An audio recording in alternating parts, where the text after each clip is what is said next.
Good evening, everybody. I just wanted to take a moment and reflect back on the archery season. Today is September 30th or 31st. I don't know what day is it? It's the last day of archery in September here in Wyoming.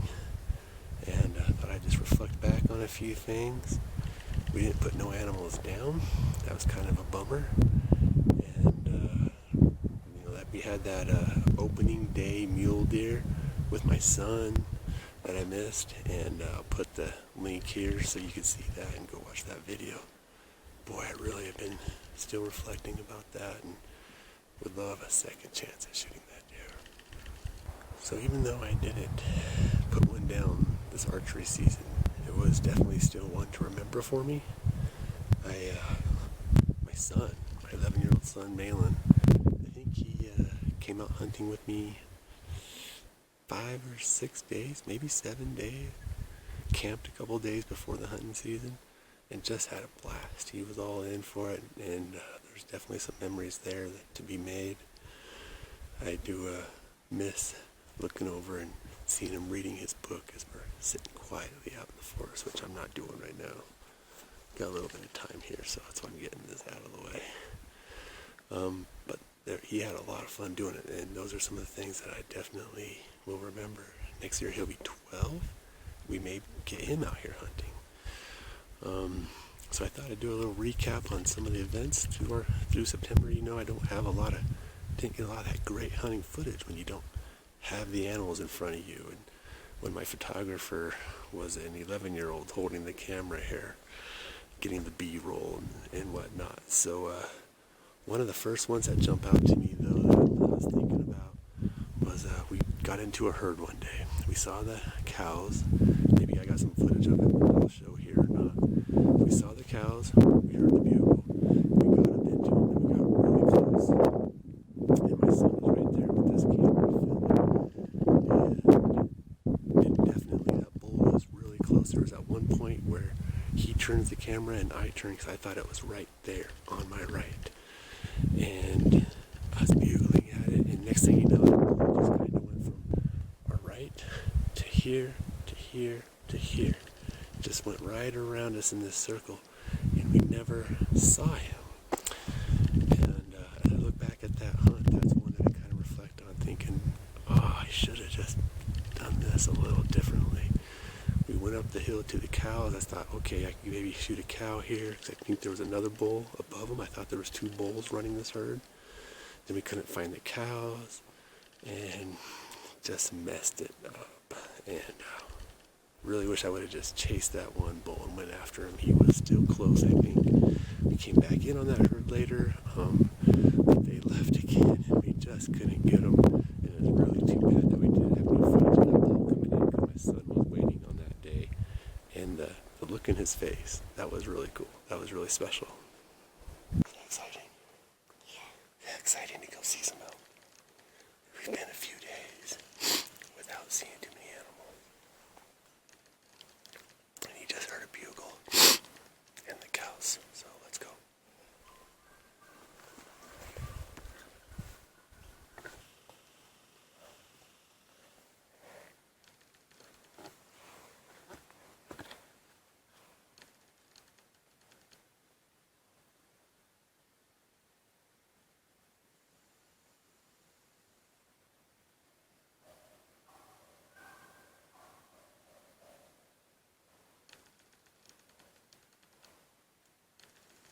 So another moment that really sticks out to me this season was we were about ready to walk back to camp one day, me and my son, and we're coming down this ridge and we hear a bugle, and it's way back to our left, and it's light. It's like, oh, all right, that's an elk.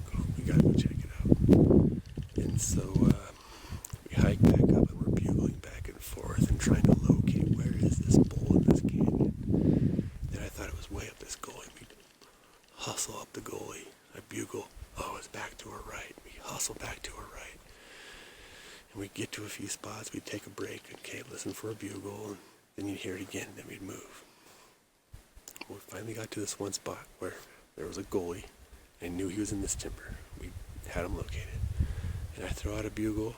and he screams at us. He's right there. And I was like, whoa. We pack our stuff back up. We hustle through the gully. We get over to this little trail that's going in the timber. I bugle again. He bugles again. He's right there. He's 80 yards. So at this point, I think Malin's filming, and I see the bull's head and his horns cross a little trail 60 yards, 50 to 60 yards in front of me, and all I could see was his neck, and for a second, he goes by.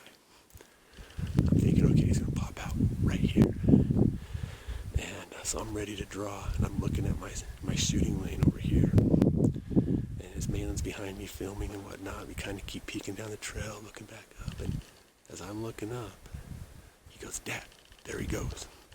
And that bull turned around and walked out silently. Didn't even hear him. So he saw the bull, which was really neat for him. So he got to see it, but we didn't. It was a bummer because we didn't get to play. We didn't get to shoot. He turned around and just walked off and didn't bugle again. So I don't know. We might have a little video of that. I'm not sure. Now I think one of the other fun ones we had this September, when my son got to see a big buck, and I didn't see it. So we were sitting there quietly in the meadow. I was looking down here. He was looking over here. He was reading his book, and we heard a snap. We both looked up, and didn't see nothing. So I kind of looked back down, and next thing you know, my Malin's saying, "Dad, there's a buck." I look back up, try to see where he's pointing, and where that snap was up on the hill. A buck passed through some shadows, just a small little gap. I looked, I got my gun, didn't see it, and didn't see it again. And he got to see it. He said it was a 5-pointer. I'm guessing it was a big 4, maybe it was a 5. He only saw it for a few brief seconds, but he got to see the buck, and that was neat for him out there hunting. That was a big buck, and that was really neat. So as I mentioned, some of the other fun things that we don't probably have a lot of video of was just having Malin with me. So he'd be sitting there with me reading his book, getting his homework done.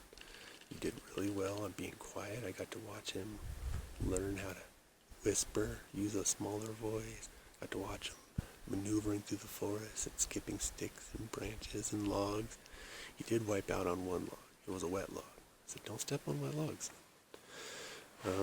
But it was really fun watching him. He was learning. He definitely was learning. He wanted to get after him, and that was a lot of fun. We had a little Yahtzee game that you could turn the sound off on and play Yahtzee.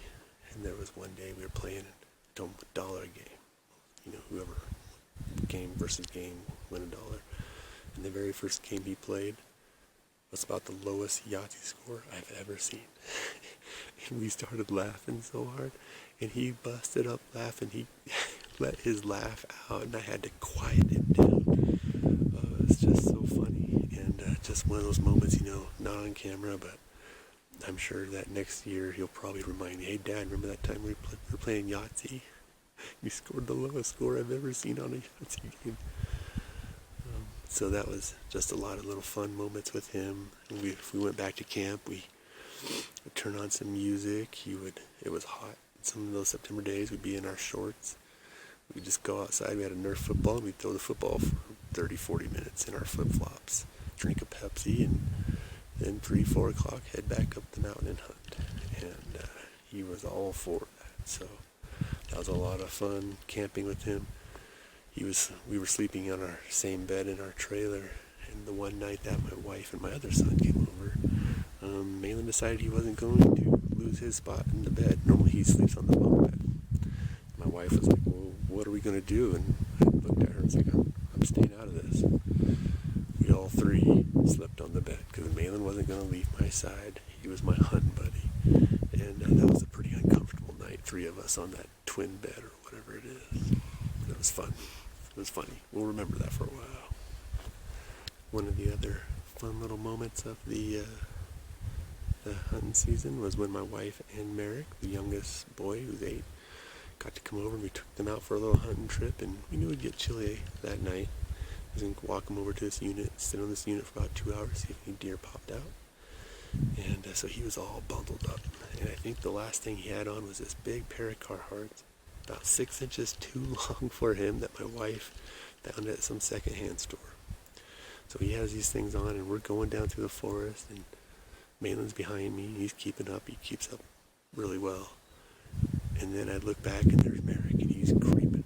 I don't even know who told him to do this. He's creeping. He's trying to step over the logs. These giant Carhartts, having a heck of a time. But he was being sneaky. And so he's a little hunter in the progress, in the works. We got some work to do with him, but it was pretty funny that night. And then as we're sitting there in the unit for 2 hours, that 8-year-old kept quiet. What was he doing? Well, he was piling sticks, making a campfire. Then he had some plastic sword I let him bring, and he was digging behind me. And he wasn't moving too much. I think he did have to let out a sneeze or a cough, though, I don't remember. But he did pretty good, and I was pretty proud of him. So the real bummer part now, not getting that deer on opening day. So we have this weekend right now, it's September 30th, and we have one more weekend after this, and then it's over. That's one of the numerous tags we had, and my wife has one too. And if we don't make this happen tonight or next weekend, I think we only have one day of hunt next weekend because my sons have soccer tournaments. Good job, soccer coaches, people. So we'll see. And I'm going to try and take my wife out next Sunday, take out the reindeer. I would really like to try and give her a chance to. So if we get one out of the two, that'd be great. But we might only get one more day for it, so that's kind of a bummer. I have an elk tag starting tomorrow. That goes for a few months. And then also in 2 weeks, I have family from Oregon showing up. And we're going to be 2 weeks out here in the brush on a general tag, cow or elk. That's that first couple weeks there of the general season.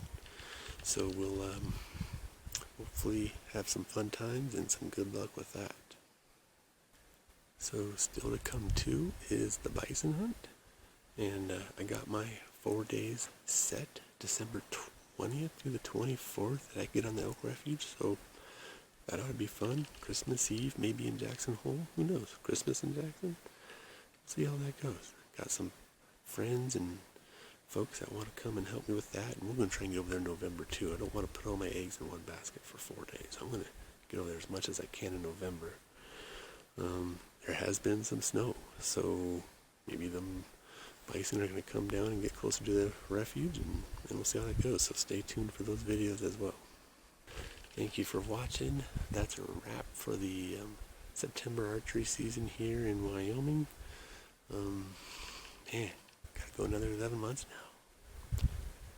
So, good times though. Thank you for watching. Hit the subscribe button, and we'll have some more hunting videos coming up. Talk to you guys later. Have a good night.